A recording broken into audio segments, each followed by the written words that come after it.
Welcome, everybody, and welcome back, I hope, to another episode of Mondays with Mundy. That's me, Jim Mundy, the historian for the Union League Legacy Foundation.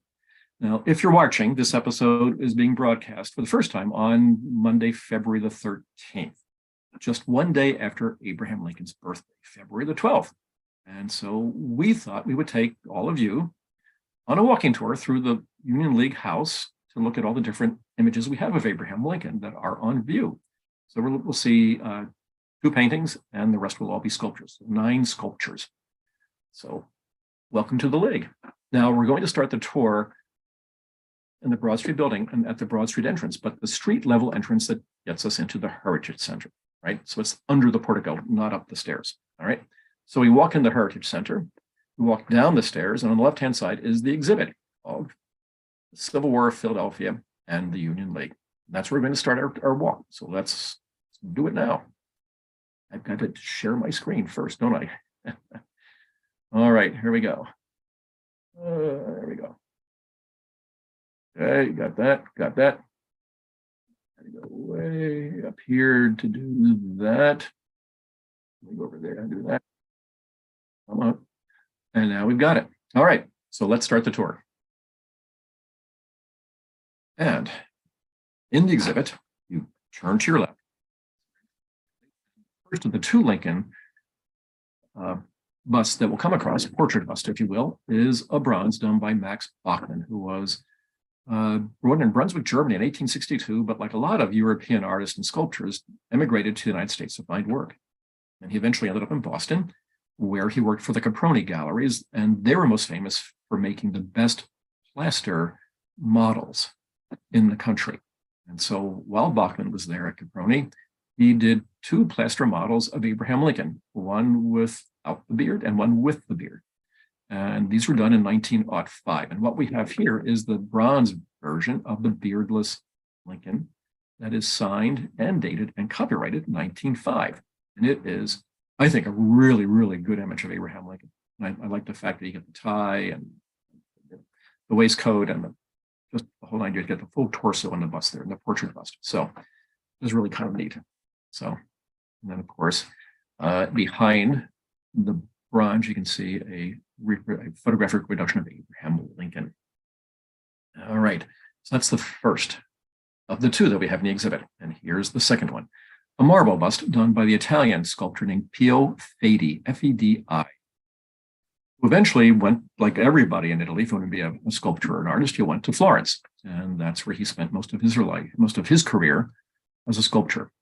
And keep in mind that in Italy in 1861, it was the Risorgimento, it was the unification of all the different Italian states into one country, although it would still take a number of years for it to really congeal. But nonetheless, Italy was going through this level of unification, becoming a country. And so Lincoln was very much on, I think, the Italian mind, if you will, as being the savior of the American Republic during the Civil War. And so Fedi created this marble bust of Lincoln in 1865. And what's amazing is that, and this is a really wonderful image, I think, of Abraham Lincoln, because there were a lot that aren't, although none of ours are all wonderful images in our collection. But nonetheless, though, when you think that Fedi, who never met Lincoln personally, was never in the United States, Fedi had to create this marble bust from either photographs, engravings, right? Maybe portraits, paintings, and things like that. But using his imagination, I think he did a darn good job. And so this is Pio Fedi's version of Abraham Lincoln, 1865. Now, neither of these 2 busts do we have any record of their acquisition in the League's collection. So, but there they are. So we exit the exhibit room and turn to the left, go into further down the hallway. Oh, and this is what the Fedi looks like in the exhibit itself, which you can see there in the background. All right. And so we're now in the hallway. So if you're going into the hallway itself, the right-hand side is the painting of the League House, Charles Britton Cox, left-hand side, the stairwell. And so there in the corner, we have this bronze figure of Abraham Lincoln that was done by Daniel Chester French, England sculptor. England produced a lot of really good 19th century sculptors. And Daniel Chester French is best known for having done that wonderful, gigantic image of marble of Abraham Lincoln in the Lincoln Memorial Room. I'm sorry, that's a Lincoln Memorial. We have the Lincoln Memorial Room, not this is in the Lincoln Memorial, Washington, D.C. But in 1903, the state of Nebraska created a Lincoln Memorial Association committee to honor the centennial of Lincoln's birth, which would have been February the 12th of 1909. And Daniel Chester French was chosen as a sculptor for this. And this is what it looks like. Bigger picture of the bronze sculpture. It's larger than life size. In front of a marble wall that you see on the left-hand side with Lincoln's Gettysburg Address inscribed. Behind all of that, you see the Capitol.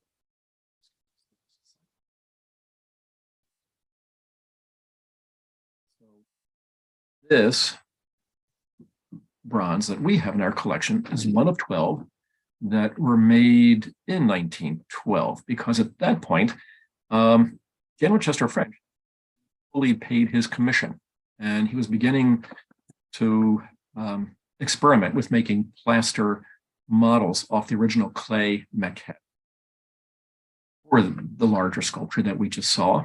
And he had previously asked this commission if he could make a life-size version of it in lieu of paying the rest of that commission, and they refused, or they didn't do it. And so this time he went back to them and said, look, I've got to make some money on this thing, basically. And so they agreed to let him make these models off the clay maquette. And so there were the 12 that were produced, and we have one of the 12. And it was given to the League in 1951 by Mrs. Frederick McCowan. And I'm so glad that she did, because it's my favorite Lincoln sculpture in the house. I just love that kind of melancholic look, but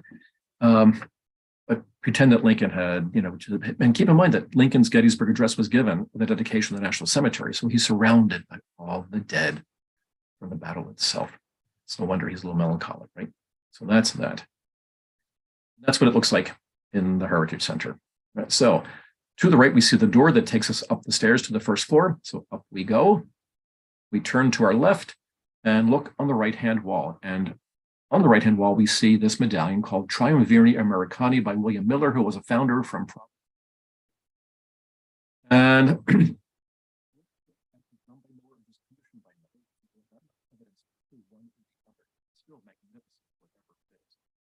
see another medallion briefly done at the Miller Foundry in Providence. Triumviri Americani, so the triumphant Americans. So we have Pater, Father, George Washington; Salvator, Savior, Abraham Lincoln; and Gustos, Guardian, right? And that would be U.S. Grant. And this is where you can see it. So it's on the right-hand wall over the doors that lead to the old cafe on the right and the Cafe Meredith on the left. Right, so we walk down the first floor hallway into the 15th Street building. So we're going from east to west. Go up the stairs to the second floor on the 15th Street stairwell. And that's where we find these two sculptures, these two bronze portrait busts. The one on the left done by Edward Wells Volk. And Volk ended up marrying the niece of not Frederick Douglass, but Stephen Douglas, who was running for president in 1860. He was debating with Abraham Lincoln, and Volk had the chance to meet Lincoln and said he would like to do a marble bust of Lincoln. Would Lincoln agree? Lincoln said, sure, not right now. But in 1860, 2 years later, Volk was in Chicago, and so was Lincoln. And Volk sent a message to Lincoln saying, hey, I'm here, you're here, let's get together. And Volk agreed. Lincoln agreed. And so Lincoln went to Volk's studio, where he made a plaster model of Abraham Lincoln. But they started out by making a life mask of Abraham Lincoln. And from that, he created the bust that we see today. So there were a number of different versions of it. Some have the full torso. Ours does not. You can see it just has the neck basically in the top, right where your shoulder blades are, in the front or collarbone. But it's still a magnificent image of Lincoln. And this particular image of Lincoln is probably the foundation that most sculptors used afterwards throughout the 19th and early 20th century. So that's that. The one on the right-hand side was done by George Edwin Bissell, another New Englander. And like a lot of other American sculptors went to Europe, specifically Rome and Paris, to study sculpturing. And Bissell came back to America and would receive a commission to create a life-size sculpture of Abraham Lincoln that was a memorial to the Scottish soldiers who served in the Union Army during the American Civil War. And this is what it looks like. It is in the old Calton Hill burial ground, which is in the northeast section of Edinburgh in Scotland. In the center, you can see the mausoleums behind the sculpture itself. So there's Abraham Lincoln up top. He's holding the Emancipation Proclamation in his hand, and there is a slave who has been freed because of Abraham Lincoln signing that proclamation. And as you can see in the bottom, in memory of Scott.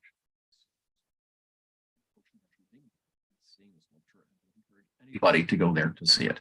It is magnificent. So this is what the two sculptures look like.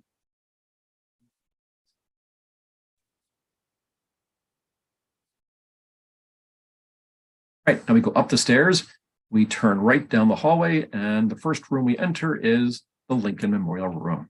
And you may remember I've done a whole episode in this room by itself, so I won't repeat everything, but nonetheless, this sculpture of Abraham Lincoln was commissioned by the Union League, but through the Art Association of the Union League. The concept for the memorial room was created in 1915. It was formalized in 1916. The House Committee approved the presentation of this tableau on the west wall in 1916, and Schweitzer won the commission. His competition was pretty intense. Henry Kirk Bush Brown, who did both the Civil War Memorial, the great high relief in the Broad Street hallway, and then the Spirit of 61 out on Broad Street, magnificent sculpture, and then also Charles Grafley.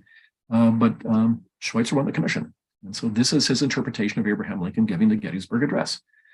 And it was originally meant to be placed in the center of the room, which is why the base of the bronze has 4 bas-reliefs on all 4 sides, so they could all be seen: life, liberty, nature, and governance. But it was clear that that wasn't going to be very practical for the room. And so the sculpture was moved into this niche on the west wall of the room itself. So, and that is Abraham Lincoln giving the Gettysburg Address, which is in wonderful gilt lettering at the top of the wall itself.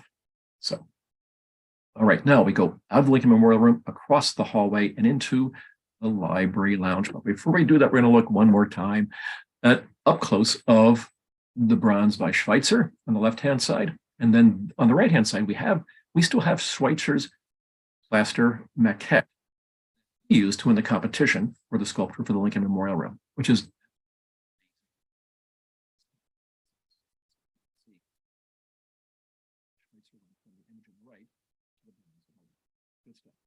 all right. Now we're leaving the Lincoln Memorial Room. We're going across the hall to the library lounge, where we will find this wonderful marble done by the American sculptor Raymond Barger, who was originally from Brunswick, Maryland, settled in Cartersville, Bucks County, so suburban Philadelphian for a while, but he eventually settled in California.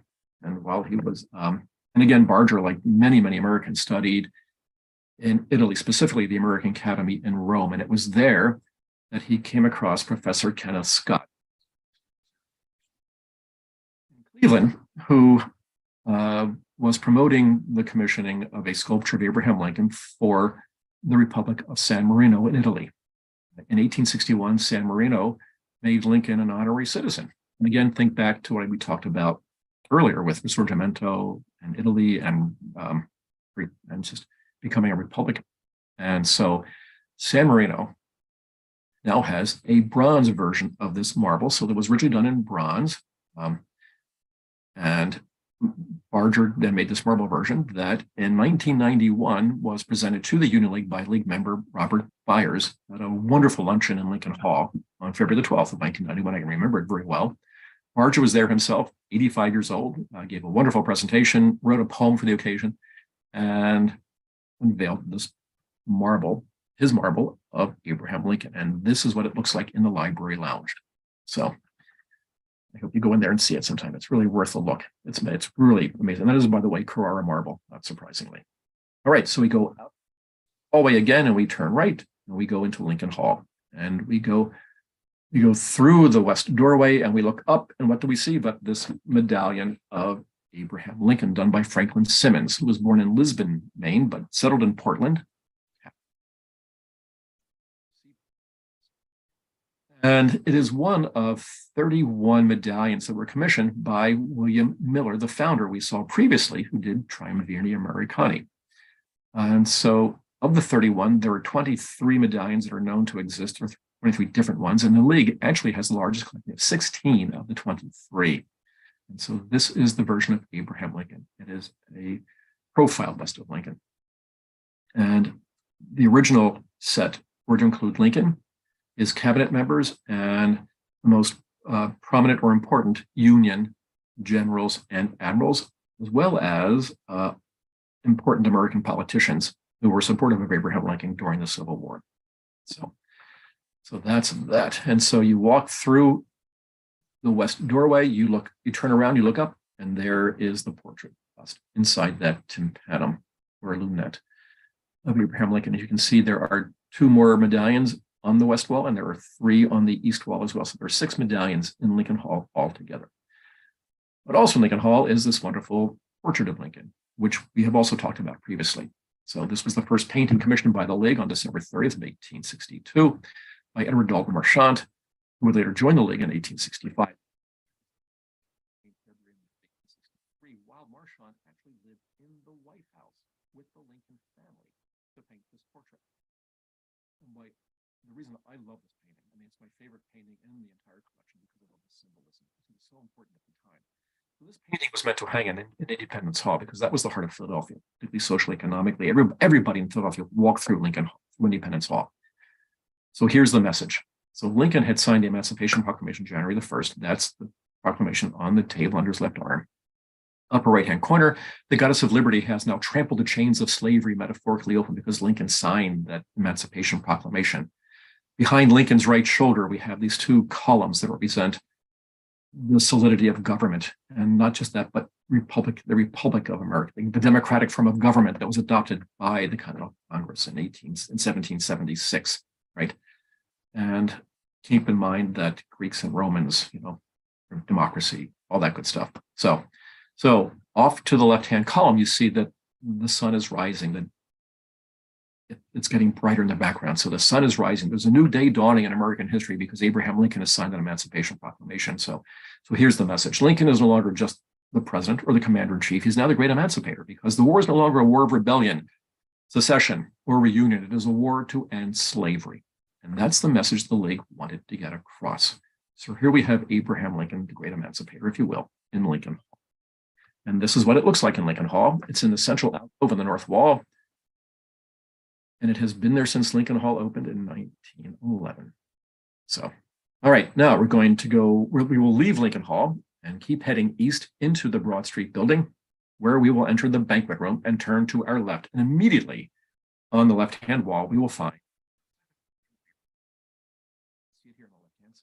by Xanthus Russell Smith, who we more familiarly known at least within League's collection, as having been the artist for the 2 great, wonderful naval paintings of the Monitor and the Merrimack and the Kearsarge, Alabama, both on the first floor of the Broad Street building.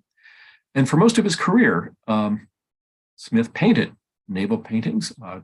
He'd been doing it since he was a child. He also served as a midshipman aboard the USS Wabash during the Civil War, so he saw naval combat and things like that. And after the war, he did more naval scenes and other kinds of paintings, more representational, more historic, perhaps, things like genre paintings, whatever you want to call them. But around the turn of the century, around 1900, he started doing portraiture. And so we believe that the portrait you see on the left-hand side dates from 1910. And he based it on a photograph that was taken on June the 3rd of 1860 by the Chicago photographer, Alexander Hester. And that's what you see on the right. Hester made 3 photographs in preparation for Lincoln's presidential bid in 1860. And so Smith simply copied the photograph. And it was a really good idea until in the 1930s, an art conservator came along and, should we say, altered Lincoln's face. I don't know how else to put it, lightly or otherwise. But you can see how closely Smith really reproduced the photograph. And it must have, before the 1930s, it must have looked magnificent. And not that it's bad now, but it's obviously not as good as it was once upon a time. So, but nonetheless, it goes to show you, though, what artists use as inspiration to make their own paintings, much the way you saw with sculptures earlier and things like that. And this is what the painting looks like as it hangs in the banquet room. So bottom row, second from the left, next to U.S. Grant, now appropriately. So it's a wonderful portrait. Please go on, So someday I hope that all of you, members or a guest, take this little tour of the League House and can look and find that all 11 paintings or sculptures of Abraham Lincoln. So it's a really wonderful collection. I'd be willing to bet there's not another one quite like it anywhere in the country, except for maybe in Washington, D.C. So anyway, so I hope everybody enjoyed our tour through our Lincoln tour through the League. Like I say, Lincoln's everywhere, and they are. And why not? Because this was the house that Lincoln built. So how appropriate is that? So thank you for watching. We'll be back in 2 weeks. In the meantime, stay well, stay healthy, and we appreciate your patronage. So see you soon. Bye now.